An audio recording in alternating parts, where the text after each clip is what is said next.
मुख्यमंत्र्यांचे आदेश तरीही मुरदाड व्यवस्थेमुळे क्लेश अशी काहीशी अवस्था लातूर जिल्ह्यातल्या बोमळी गावातल्या शेतकऱ्याची झाली आहे।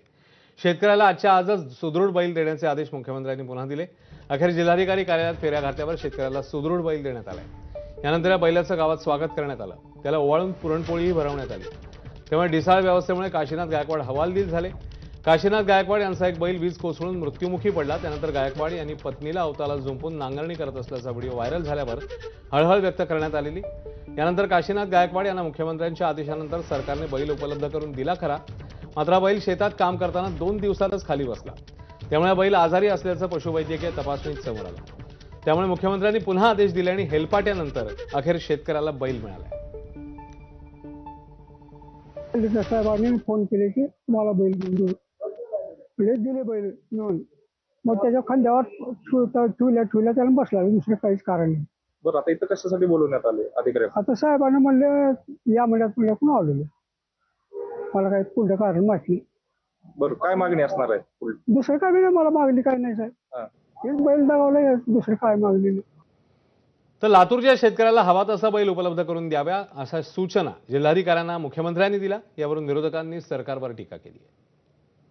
हा जो परिवार आहे हा भूमिहीन आहे। त्यांनी दुसऱ्याच्या शेतीमध्ये आपल्या बैलजोडीने बटईवर काम घेतलं होतं।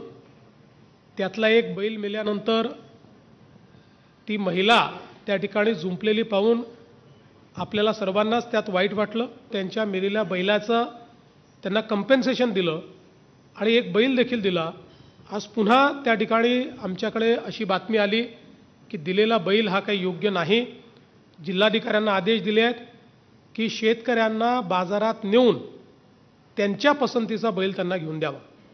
मुख्यमंत्र्यांनी लातूरच्या एका शेतकऱ्याला बैल दिला होता, तो बैलच आजारी पडला, त्यामुळे त्या शेतकऱ्यावरती पुन्हा त्या बैलावरती खर्च करावा लागला आणि पुन्हा एकदा मुख्यमंत्र्यांना दोनदा आदेश त्यांनी दिला। बोलायचा भात बोलायची कडी हीच त्यांची रीतभात आहे। आता दुसरा जो बैल देतील तो मार्का देऊ नका म्हणजे मिळवले। राज्यातल्या महिला शेतकऱ्यांना स्वतंत्र शेतकरी म्हणून कायदेशीर मान्यता मिळावी याकरता महाराष्ट्र महिला शेतकरी सक्षमीकरण विधेयक 2026 पावसाळी अधिवेशनात सादर केलं जाणार आहे। त्यामुळे राज्यातल्या महिला शेतकऱ्यांना वैधानिक शेतकरी दर्जा मिळणार आहे। राज्यामधल्या कृषी क्षेत्रात 81हून अधिक टक्के महिलांचा सहभाग असतो। कृषी योजनांचा लाभ महिलांना मिळावा यासाठी जमिनीची मालकी ही अट असल्यानं मोठ्या संख्येने महिला शेतकरी योजनांपासून वंचित राहतात। कुटुंबाच्या किंवा सामुदायिक जमिनीवर शेती करणाऱ्या महिला तसंच मत्स्य व्यवसाय, पशुपालन, कुक्कुटपालन, वनउपज संकलन यासारख्या पूरक व्यवसायांमध्ये कार्यरत महिलांनाही शेतकरी म्हणून मान्यता मिळत नाही। या पार्श्वभूमीवर हे विधेयक तयार करण्यात आले।